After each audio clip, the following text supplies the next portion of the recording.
വാ ചേട്ടാ. തെറ്റല്ലേ? ഈ കാണുന്നതാണ് നമ്മുടെ വർക്ക്ഷോപ്പ്. ഓക്കെ അല്ലേ? വന്നേ, ഇങ്ങ് വാ. ദേ ആ കാണുന്നുണ്ടോ? അതാണ് നമ്മുടെ മെയിൻ മേസ്. നമസ്കാരം. ഇത് എന്റെ കൂടെ പണിയെടുക്കുന്നത്. നമസ്കാരം.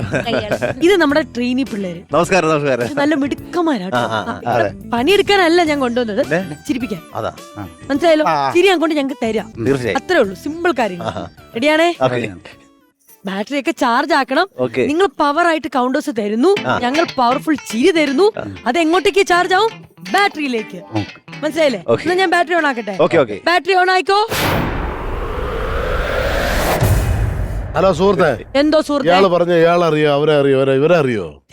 വിനോദനും സജനും. ഞാൻ എന്റെ നാട്ടുകാരാണ്. വെമ്പായം കൊഞ്ചറ. നമുക്ക് എല്ലാവർക്കും കൂടെ ചേർന്ന് ഇവർക്ക് ഓൾ ദി ബെസ്റ്റ് കൊടുത്താലോ? ഓൾ ദി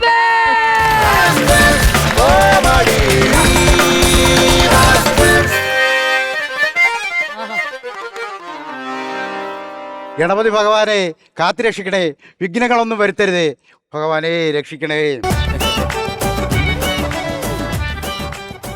നമസ്കാരം. വർക്ക് ചെയ്യുന്നില്ല. കൈയൊന്ന് പൊക്കിയേ, ചേർത്ത് പിടിച്ചേ. ഇപ്പൊ നമസ്കാരം വർക്കായല്ലോ. എരുമേലി കേസ്. എരുമേലി പശു അല്ല, പോത്ത. കാളയിലാണ് പശു. ഞാൻ എന്റെ പേരാ പറഞ്ഞത്. ഞാൻ എന്റെ അറിവാ പറഞ്ഞത്. ഞാൻ എരുമേലി കേശു. എനിക്ക് മുള്ളിക്കാവിൽ ഒരു നേർച്ചയുണ്ട്. മുള്ളിക്കാനൊക്കെ നേർച്ച? മുള്ളിക്കാവ് അമ്പലത്തില് എന്റെ കഥാപ്രസംഗം നടത്താമെന്ന് എനിക്കൊരു നേർച്ചയുണ്ടായിരുന്നു. ഞാൻ നോട്ടീസിലൊന്നും കണ്ടില്ലല്ലോ. ഞാൻ അമ്പലമേ കണ്ടില്ല. ആ അമ്പലത്തിലേക്ക് പോകുന്ന വഴി എന്റെ അശ്വിനി മോൾക്ക് ഒരു പതർച്ച. എന്നിട്ട് മോളെവിടെ? അശ്വിനി മോള് എന്റെ സ്കൂട്ടർ ഞെട്ടിക്കുന്ന പേരാണ് അശ്വിനി മോൾ. ഓ, എന്നാലേ ഈ അശ്വിനി മോളിന്റെ ബാക്കൊന്ന് പിടിച്ച് പൊക്കിയേ, ഞാനൊന്ന് നോക്കട്ടെ.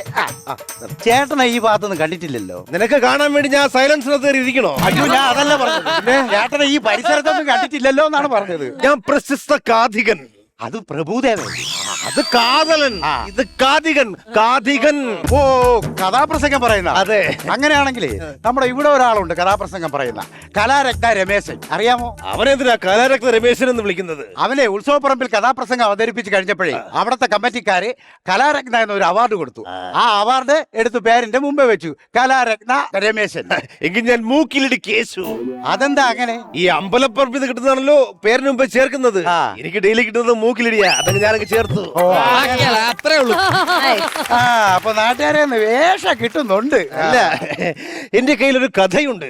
പക്ഷെ ആരും വിളിക്കുന്നില്ല. ഉത്സവ പറമ്പുകളിലോ കുടുംബ സംസ്ഥകളിലോ ആരും ബുക്ക് ചെയ്യുന്നില്ല. എന്താ കഥയുടെ പേര്? Pushpa the fire story. ഈ ഫയറും മുത്തുച്ചിപ്പീരെയും കഥയും കൊണ്ട് നടന്ന ഉത്സവ കമ്മിറ്റിയിൽ ആരെങ്കിലും? അതല്ല, എന്റെ കയ്യിൽ ഒരു ഉഗ്ര കഥയുണ്ട്. പക്ഷെ ആരും വിളിച്ചില്ല. അതെന്ത്? എന്താ വിളിക്കാത്തേ? അത് പോട്ടെ, ഇതിപ്പോ ശരിയാക്കി തരൂ. ഇപ്പഴൊക്കെ എനിക്ക് അവിടെ കമ്മിറ്റിക്കും പോലെ ചെല്ലണം. ചേട്ടാ, ചേട്ടന്റെ പുതിയ കഥയൊന്നും ഇല്ല ചേട്ടാ? ഉണ്ട്. എന്നെയും ആ പൂക്കട രാമയും ചേർത്ത് പലരും പല കഥകളും പറയുന്നുണ്ട്. അയ്യോ, ഞാൻ അതല്ല പറഞ്ഞത്. വേറെ കഥയൊന്നും ഇല്ലെന്നാണ് ചോദിച്ചത്. ഉണ്ട്. എട്ടുകാലി. എങ്ങനെ ഉണ്ട്? ആരും വിളിക്കുന്നില്ല. വല പിടിച്ച് കിടക്കുകയാണ്. വേണമെങ്കിൽ ആ കഥ നിനക്ക് ഞാനൊന്ന് പറഞ്ഞു. പറഞ്ഞു. കോളേജിൽ നിന്നും ടൂർ പോകുന്ന ഒരു ചെറുപ്പക്കാരൻ, അവന്റെ കയ്യിൽ ഒരു ചിലന്തി കടിക്കുന്നു. അവൻ ഇങ്ങനെയാക്കുമ്പോൾ വല പുറത്തു വരുന്നു. എങ്ങനെയാക്കുമ്പോ? ഇങ്ങനെയാക്കുമ്പോ. നാട്ടുകാരെ വേറെ വല്ലതും ആക്കാത്തത് ഭാഗ്യം. കൊള്ളാം.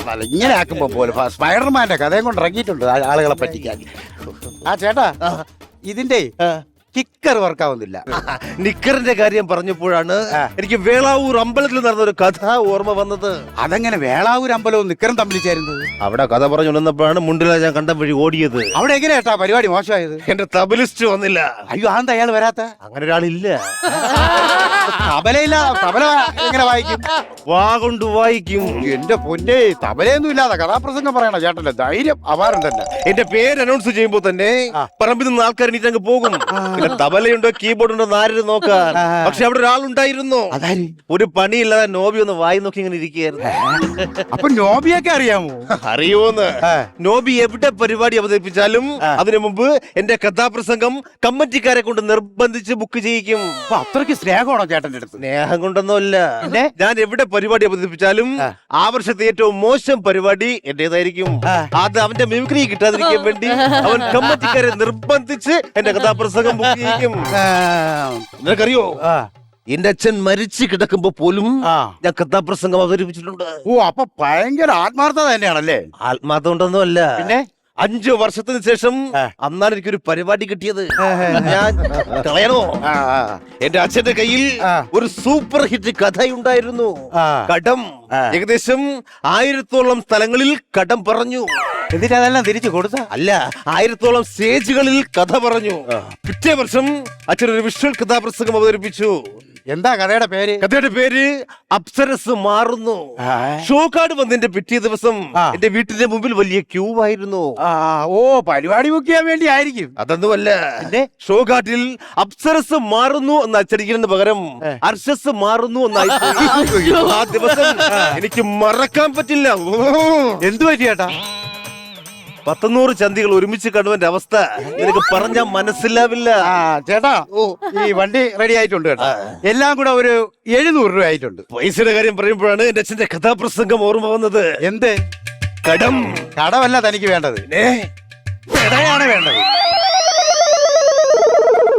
എത്രയോ ഉത്സവ പറമ്പിൽ ഇതിനെക്കാളും വലുത് കിട്ടിയിരിക്കണം. സൂപ്പർ പെർഫോമൻസ് ആയിരുന്നു, ഞങ്ങൾക്ക് വളരെയധികം ഇഷ്ടപ്പെട്ടു. ഓക്കെ ശ്വേത ചേച്ചി, എങ്ങനെയുണ്ടായിരുന്നു ഇവിടെ പെർഫോമൻസ്? ആദ്യമായിട്ടാണോ നിങ്ങൾ സ്റ്റേജിൽ പെർഫോം ചെയ്യുന്നത്? രണ്ടുപേരും ആദ്യമായിട്ടാണോ? നാടകമായിരുന്നു നാടകം അല്ലേ? ആദ്യമായിട്ടാ കോമ്പറ്റീഷനിൽ പാർട്ടിസിപ്പേറ്റ് ചെയ്യുന്നത്? തീർച്ചയായും സൂപ്പർ ആയിരുന്നു. ആൻഡ് ഇതൊന്ന് ജസ്റ്റ് ഇത് കുറച്ചും കൂടി പ്രാക്ടീസിന്റെ കുറവുണ്ടായിരുന്നു. ഡയലോഗ് പറയുമ്പോൾ നമ്മൾ ആക്ടിവിറ്റി വെച്ചിട്ട് ഡയലോഗ് പറയാന്ന് പറഞ്ഞാൽ അത് ഈസി കാര്യമല്ല. ബിക്കോസ് നമ്മൾ ക്യാരക്ടറും പിടിക്കണം, ആക്ടിവിറ്റിയും ചെയ്യണം, ഡയലോഗും ഭയങ്കര നോർമലായി പറയണം. അത് സിമ്പിൾ കാര്യമല്ല. അത് നിങ്ങൾ ഭയങ്കര കൂളായിട്ടാണ് ഇവിടെ ചെയ്തത്. സൂപ്പർ പെർഫോമൻസ് ആയിരുന്നു. ബാറ്ററി ചാർജ് ആയിട്ടുണ്ട്. എത്രയാണ് നമുക്ക് നോക്കാം. ഓക്കെ, അപ്പൊ ചേച്ചി പറഞ്ഞാല് ബാറ്ററി എത്ര ചാർജ് ആയി എന്നുള്ളത് നമുക്ക് നോക്കാം അല്ലേ?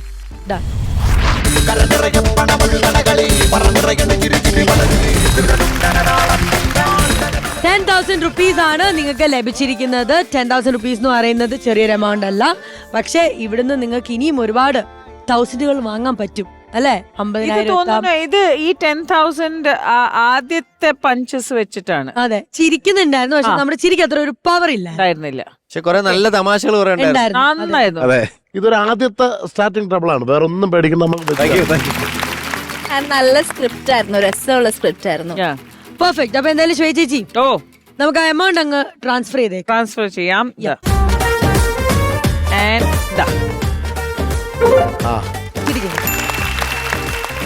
അപ്പൊ ഇനി നമുക്ക് അടിപൊളിയായിട്ട് വീണ്ടും അടിപൊളി സ്കിറ്റായിട്ട് വരാം, ചിരിപ്പിക്കുക. ആ ചിരിക്ക് പവർ ഉണ്ടാവണം. അപ്പൊ അതിനനുസരിച്ച് നിങ്ങളുടെ കൗണ്ടറിനും കോമഡിക്കും പവർ ഉണ്ടാവും. ഒരു മിനിറ്റ്. യെസ്,